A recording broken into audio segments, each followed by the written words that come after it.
Quando foi que entrou Mussum e Zacarias nessa conversa? Bom, aí foi o seguinte, uma longa história e tal, a gente foi percorrendo, aí nós conseguimos fazer nosso primeiro filme.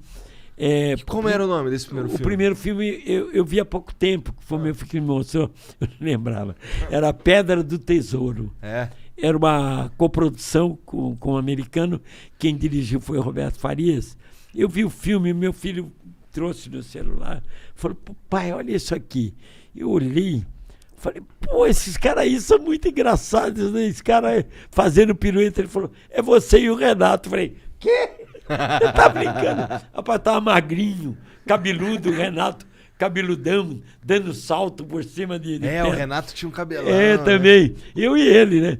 Era Pedra do Tesouro, um filme que foi feito para a Aliança para o Progresso.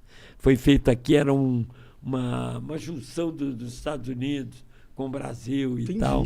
A gente tem história, cara. Porra! Você vê aquele filme aí de Brasília, inauguração de Brasília, se você vê aquele filme, aquele povão lá, com a mão assim, era um deles que estava lá. Juscelino! Estava lá no meio deles, entendeu? Maneiro. Aí nós viemos para cá e o meu contrato era mais longo do que o Renato. E nós fizemos errado. Naquela época a gente não tinha muita noção. Ele assinou o contrato dele e assinei o meu. Só que o meu, ele ficou... O meu por exemplo, do Renato acabava hoje, o meu levava 4 meses para acabar. E o Renato acabou e não quis ficar mais na TV. Ele saiu, que era a TV Excelsior. Aí nós tínhamos amizade com o Carlos Alberto. O Carlos Alberto, então, botou o Renato na praça. Ali na praça, era a Praça da Alegria. O Casalbé mesmo, o Carlos Alberto botou ele na praça, trabalhando com o pai dele. Porque quem ficava no banco era o pai dele, Manuel de Nóbrega. Pode crer. Eles ficaram trabalhando e tal. Aí acabou meu contrato, eu fiquei sem ter para onde ir. Aí fui lá falar com o Carlos Alberto. O Carlos Alberto falou, olha, rapaz, tá lotado aí, Dedé, mas eu vou fazer o seguinte, eu estou fazendo quadro com o Renato. Eu vou dizer para o meu pai que eu tenho prova, porque ele estava estudando na época. E o meu pai não quer que eu deixe de estudar, continue estudando. E eu vou dizer para o meu pai que eu tenho prova, não posso faltar, e pedir você para fazer no meu lugar. Olha lá. Aí eu fui lá, fiz o lugar dele, tá, o Renato estava puro da alegria, que o Renato adora estar do meu lado. Eu conheço ele no olhar, eu sei para onde é que a gente vai. Aí fomos lá, tal. Outra semana, o Carlos Alberto chegou lá e falou, pai, eu tô com prova hoje, justamente caiu hoje a prova e tal. Não, então põe o Dedé, tudo bem e tal. Aí fui eu de novo. Terceira semana, o Carlos Alberto chegou, pai, já sei. Você tem prova e tu quer botar o Dedé. Porra, tu quer botar o Dedé, põe ele logo e acaba com esse assunto. Não vem com essa história de prova mais.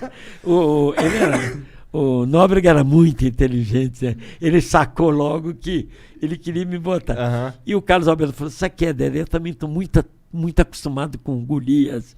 Eu com o Renato eu não me sinto igual. Eu estou muito acostumado a trabalhar com Golias. E você conhece o Renato na palma da mão e tal. Aí começamos a trabalhar e fomos chamados na direção. Mas na Praça Nossa era Dedé e Didi? Era Dedé e Didi. O programa era Praça Nossa com o Manuel de Nóbrega. Aí nós fomos chamados na direção. Rapaz, a gente tava que não passava uma agulha. Uma melancia, porque uma bananinha ia e tal. Com um pouquinho nervoso, de lubrificante. Rapaz, nervoso. Falou, porra, a direção mandou chamar a gente. Lá fomos nós de novo. Aí chegamos lá, o Elian Saldo. Você vem cá, o que vocês estão fazendo aí no programa dos outros? Nós falamos, defendendo o cachê. Não quero mais. E eu, o Renato, gelamos, cara. Ele falou, o Renato com 2 filhos já. Eu era solteiro, ele estava com 2 filhos. Já. Ele falou, não, vocês têm que ter o programa de vocês. Vocês não podem trabalhar em programa dos outros. Faz o seguinte, vocês têm algum programa para fazer? O Renato falou, tenho. Eu tenho umas historinhas, tipo que eles falam agora, sitcom. Na época não era sitcom, né? O Renato falou, tem umas historinhas, começo, meio e fim. Ele falou, então me traz isso aí. E o nome do programa, ele falou, deixa que eu escolho o nome. Eu faço questão de dar nome no programa. Falei, puta que pariu, cara, vamos fazer o programa nosso de novo e tal. Aí o que aconteceu? Isso era qual TV? Era SBT? Não, nós trabalhávamos na Tupi do Rio. Na Tupi do Rio. Tupi do Rio. Que era onde era pra ser Não, nós tava na Excelso, a Excelso fechou, nós ficamos desempregados. Aí que ele veio e fez essa aí e tal. E foi assim. Aí começamos ali fazer o programa e o programa começou a dar certo, rapaz. E era já os Trapalhões? Não. Aí é que veio o negócio. Aí o cara falou, arrumei um título, rapaz. Você nem queira saber o título. O cara todo entusiasmado, Elian Saldo, todo entusiasmado. Na pergunta, qual é o título? Ele falou, Os Insociáveis. Porra, que merda. Que maravilha. Que lindo. Saímos da sala dele e falamos, que merda de título. Mas ele era o diretor da emissora. Tu ia falar o quê? Tu ia fazer o quê? Nós falamos, putz, mano, e agora? Mas deu certo agora também, vai ter né? que ficar com esse nome. Você puxa na internet, tem lá Os Insociáveis na Record. Começamos a fazer, fomos chamados na diretoria de novo. Falei, ih, cara, de novo. Chegamos lá, o cara falou assim, olha, vocês começaram a ganhar do Fantástico. Eita. Caralho! Nós estamos ganhando Fantástico. Estamos ganhando Fantástico. E a gente queria pedir para vocês dar uma esticadinha no programa.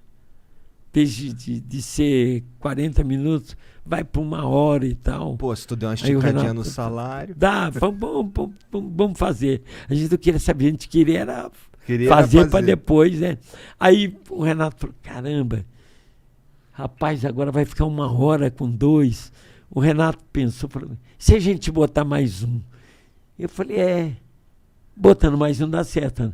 Vamos botar um negão? Naquela época não podia falar. Né? Não, agora não pode falar negão. Naquela época podia. Hoje que não. Vai, né? Eu falei, Pode, vamos botar. Olha que coisa ridícula. Vamos botar um afrodescendente. Eu com a minha mãe negrona, né? Eu falei, e ele falou, quem? Eu falei, eu tenho cara. Porque o Mussum não saía da minha casa. Ele era dos Originais do Samba. E quando eu fui fazer um show aqui em São Paulo, quem estava na orquestra era o Jair Rodrigues. E eu falava com o Jair, você é muito engraçado, cara. Você não quer entrar no show comigo? Ah, não. Lá no palco eu não vou, tá, o Jair. Eu falei, pô, mas tu é muito... Ele falou, um dia eu vou te apresentar um cara engraçado. E me apresentou o Mussum. E o Mussum ficou um grande amigo meu. Ele já falava tranquilo e sossegado. E aí eu ia assistir o show dele... ele que vinha dar boa noite, igual que eu fazia com o Raul Gil, ele vinha, dava boa noite e começava a brincar com o público, sem que, sossegado, escorregado em pé, sem cair, fazendo pose. Falava, puta, eu ria de rir com o Mussum. Aí eu falei, Mussum, vou lá. Fui na casa dele, não consegui convencer ele. Ele, não, tô lá e tal. Falei, mas ele não me chamava, nunca me chamou de Dedé. Era compadre e tal. O compadre, né? Falou, meu compadre, vamos lá, vamos fazer, cara. Eu prometi que ia levar você. Eu me lembro que o Renato falou, ele decora? Eu falei, decora. Lá sabia eu se ele decorava. Falei que decorava e tal. E insisti até que eu consegui. Quando eu consegui, eu tive que falar com o empresário dele. O empresário dele falou, olha, ele não pode trabalhar sexta, sábado, domingo. Eu falei, não, nós gravamos... terça, segunda. Então, tudo bem. Aí, fechei com o Mussum, liguei pro Renato. Não tinha celular, era... enfia o dedo e roda. Não é o que você está pensando. É no telefone que eu estou falando. Então, eu liguei pro Renato, falei, Renato, fechado aqui, tal. E aí ficou fechado, falei, Curumbo, falei, e começamos a fazer com o Mussum. Aí falei, Mussum... Mas ainda eram Os Insociáveis. Ainda era Os Insociáveis. Aí era Dedé, Didi e Mussum. Foi quando começou o Mussum a trabalhar com a gente. Mas ele já tinha esse negócio tranquilo, sossegado. E eu perguntei para ele uma vez, quem te ensinou isso? Ele falou, é que eu fui fazer uma participação uma vez na escolinha, o Grande Otelo me indicou. E eu fui lá, o Grande Otelo falou, tem um neguinho aí, engraçado pra caramba, põe ele aí. Aí ele foi lá, ele falou pro Chico Anísio, o que eu falo, Chico? Ele falou, você não precisa falar nada. Põe um S no final das palavras. O Mussum falou, como? Ele falou, fala tranquilo com S. O Mussum falou, tranquilis. Ele falou, é isso. Fala sossegado e põe um S. Musso falou, sossegades. Ele falou isso, você só tem que fazer isso. Chico Anísio falou pra ele? O Chico Anísio, que passou isso pra ele. E ele falou pro Chico, Chico, se eu tiver que falar que pena, como é que eu faço? Aí o Chico deu risada e falou, é você mesmo, você é comediante. Foi assim que entrou. Depois de um mês, o Renato me aparece lá com um cara bem vestido de gravata, com uma voz bonita. Falou, Dedé, vai trabalhar com a gente. Eu chamei ele de lado e falei, vai fazer o quê? Falou, comediante. Eu falei, você tá louco, comediante? Cara com uma voz bonita dessa e tal. Ele falou, não, é que ele foi locutor de rádio, ele fez radionovela e tal. Ele falou, não, Dedé, segura aí, deixa aí que você vai ver. Rapaz, quando o cara começou a ensaiar, que fez aquele... Por isso que eu estava dizendo no começo aqui, que ele era um grande ator, porque ele não era nada daquele. Quando ele entrou fazendo o Zacarias, sem pintura, sem nada, sem peruca, sem nada, que ele era careca. Ele entrou no ensaio, eu já mijei de dar risada. Agora, chegou na hora de gravar... Era o nome do Zacarias? Não, chegou na hora de gravar, ele me aparece com aquela peruca, com aquele dentinho, com aquela risada. Pô. Eu falei pro Renato, cara, tu acertou na mosca. O Renato falou, não te falei, cara, pode confiar. Caraca. Foi o Renato que botou ele. Entendi. Que da hora. E aí, continuou sendo os Insociáveis. Até a Globo chamar a gente. Quando a Globo chamou, virou os Quando Trapalhões. a Globo chamou, por quê? Porque antes tinha tido os Trapalhões da Excelsior. Era Dedé, Didi, Vanderlei Cardoso, Ted Boy Marino, Ivon Cury, a própria aquela Vanusa. Uma vez saiu o Ivon Cury, entrou a Vanusa. Então, era uma história. Era uma história escrita pelo Emanuel Rodrigues. Era Entendi. A direção do Wilton Franco. Quem botou esse nome na gente de Trapalhões foi o Wilton Franco e o Emanuel Rodrigues, que criou esse título dos Trapalhões. Então, o pessoal na rua aqui em São Paulo, a gente ia num restaurante, alguma coisa, os Trapalhões aí, os Trapalhões. Não falava voz insociável. Entendi. Aí o Renato falou, pô, vamos mudar, vai ficar os Trapalhões. Aí, quando nós saímos da Record, nós já fomos para a Globo com o nome de Os Trapalhões. Eu lembro da vinheta. Dedé, Didi, Mussum e Zacarias. Os Trapalhões. Era maneiro pra caralho. Maneiro demais. Maneiro, mano. Aí foi um sucesso enorme na Globo quando foi. Não. Não? Não. Os 3 primeiros programas foram um fracasso. Sério?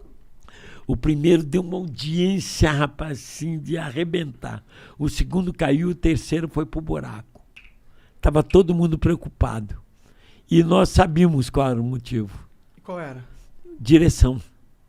Estava engessando a coisa? Ele engessou a gente. Entendeu. E aí? Botou a gente de smoking e outra coisa. Ele falava assim, você começa a piada aqui, aí você vira pra cá e dá o final da piada aqui. A gente falava, Vanucci, não dá, se a gente não ir no Perde embalo o time. e tal. Ele falou, não. Mas...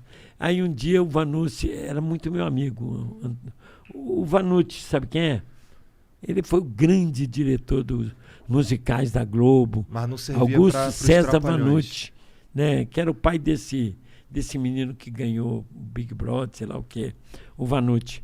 Aí eu falei com ele, falei, olha, Vanucci, não tá dando, você desculpe, mas não tá dando, cara, você tá engessando a gente. Ele falou, olha, para fazer merda eu não faço. Vocês pegam outro diretor, porque eu não tô aqui para fazer merda. E largou o programa. E aí, quem Foi a dirigir? nossa sorte.